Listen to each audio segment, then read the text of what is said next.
Hi guys, welcome back. Today we're going to be making homemade vanilla ice cream. And I'm really excited about this. This is a family recipe. And I really hope you enjoy it as much as I do. Before we get started and dive into this video, please guys remember to subscribe, give this video a thumbs up, we really appreciate it. And also hit the notification button so that you can get notified whenever we upload a video. Are you ready? Of course. Alright, so this is going to be our vanilla ice cream. These are the basic ingredients you're going to need. It's just sugar, flour, salt, and then the creams and the eggs. Very straightforward, but you do cook this ice cream. Now, I'm not doing any cooking today. I'm like you guys, I'm learning along because I've never made this recipe before, but I am super excited because Ryan's always telling me how it's a family favorite, so I'm here to learn, teach us. Alright, so this is more of a custard ice cream. It comes from my great-grandma. There she is, that's her wedding picture. So we'll go ahead and start adding. This is a 1.5 cup sugar, a 1/4 cup of flour. Really quick, and this is just a question. What would you say makes this ice cream different from another typical vanilla ice cream? One is more of a custard. Two, it's a family favorite. It's been in the family for a long time. But it does have a more custardy taste and flavor as opposed to other ice creams where it's raw ingredients and just kind of frozen. So I think it's creamier, it has more dense flavor, especially if you're going to use fresh vanilla beans. I definitely like it. Now, I know that vanilla beans can be a little hard to get your hands on, or sometimes they can be on the pricier side. So if you don't have, somebody who doesn't have fresh vanilla beans, what is a good alternative to this? Vanilla extract or vanilla bean paste. Vanilla bean paste is my favorite. It's as close as you can get to vanilla beans without getting actual vanilla beans. Mm-hmm. It's actually got the seeds in it, it's actually got a pulp, it's thicker, it's creamier, a lot more flavor in it. So again, this is 1.5 cups sugar, a 1/4 cup of flour. We're going to go ahead and add a 1/4 teaspoon of salt. And that is going to be the start. I'm just going to mix that up.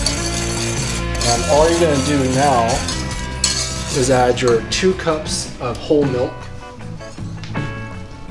And you're going to cook this on a stove at a medium-low heat until it thickens. And then you want to go a little bit more than that. You don't want to smell the flour. You want to cook out, but you don't want it to brown. So you kind of want to play with the heat if you have to. Go low to high, but you don't want it to burn.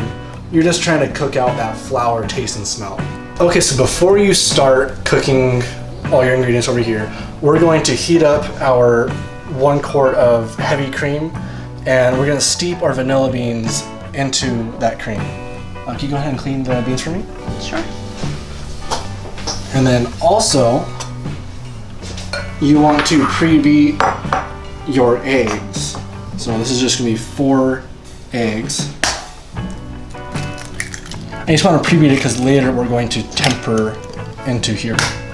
It just saves a step for you. It makes it easier if you prep everything else out now.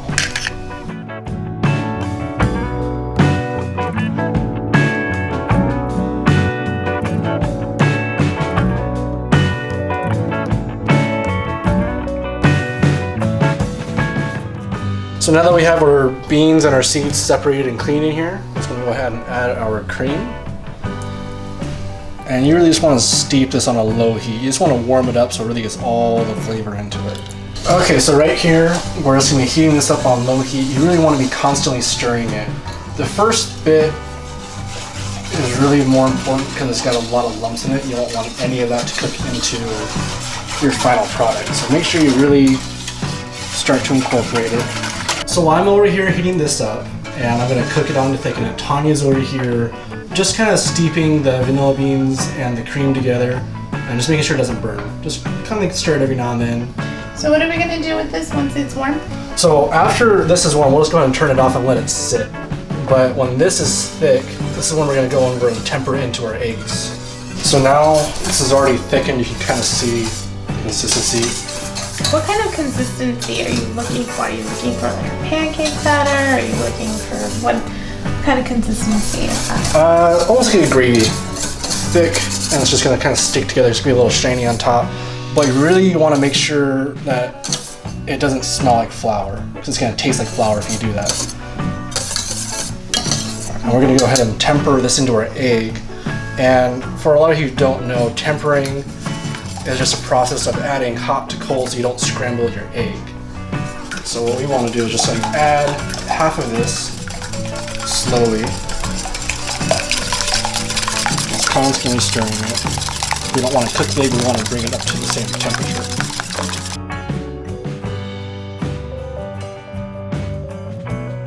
I made a lot of scrambled eggs when I was in school.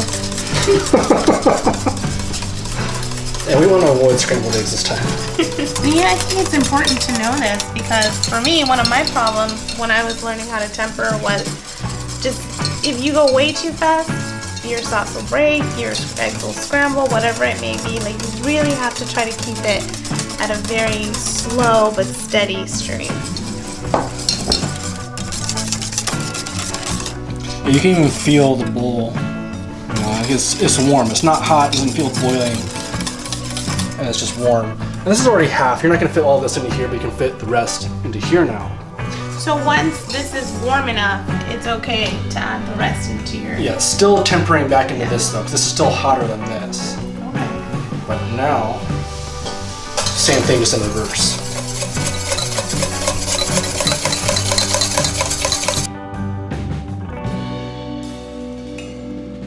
Why is it important to continuously be whipping? It helps cool it down and control the heat. If you put it in one spot, that spot's the part that's going to be cooking the egg. And we want to avoid that. So if you just kind of keep moving it around, incorporating it back in, you're not only cool it down, but you mix it so it doesn't get too hot. So is this our custard? This is our custard. This is the basic custard. It's already thick, but we're going to add the cream and the vanilla, and that'll help thin it out. And that'll be the base for our ice cream. All right, now we brought it back over to the stove. We're going to bring it down to a medium heat again, just to warm it back up, but we don't want to cook it on here. We just want to warm it with our cream. You can go ahead and pour that for me. All of it or just a little bit No, of go it? ahead and all of it. It's nice and slow though.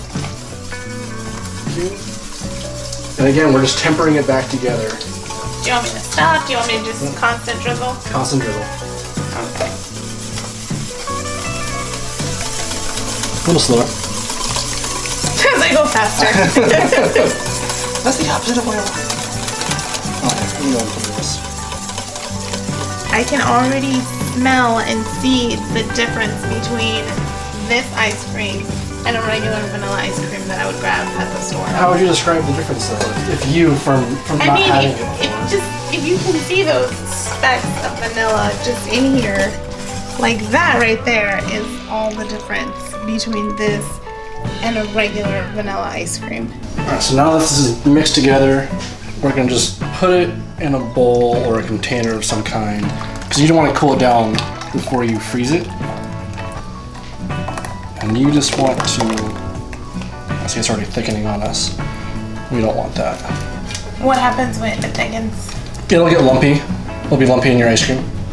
Okay. So we'll just mix that all together real quick. And it's okay to have the vanilla beans in there and everything? Yeah, because after it cools, we'll just go ahead and pick them out before we put them in the machine. Okay. Now, after it's cooled for 2 hours, you can put it in any machine you want, or make ice cream every way you want. If you do a little ice bag trick, or through a mixer and dry ice. I was going to say that because I personally don't have an ice cream machine. So I was going to ask, is there any way you can do this if you don't have one? Yeah, just any other machine. So if you don't have a machine, there's tricks to do it in a bag and a bag of ice, and just shake it up in the fridge and out of the fridge. You can get dry ice and put a dry ice inside a KitchenAid mixer as you're mixing it. But for each of those recipes, it has to cool completely. All right, so we've already added the custard to our ice cream maker. It's just gonna sit in here for about an hour to cool down and turn into our ice cream. It's not gonna go any faster if you keep looking. So this is the end project with the ice cream. It's gonna be a soft serve out of the machine. You can't get it any harder than that without freezing it overnight. So go ahead and find yourself a nice container and just put it inside a whatever works for you, like a Tupperware. Right here we have a ceramic container that came with our machine, but just put it in there make sure the little air's out, and just freeze it overnight. You can enjoy your ice cream as is or the next day.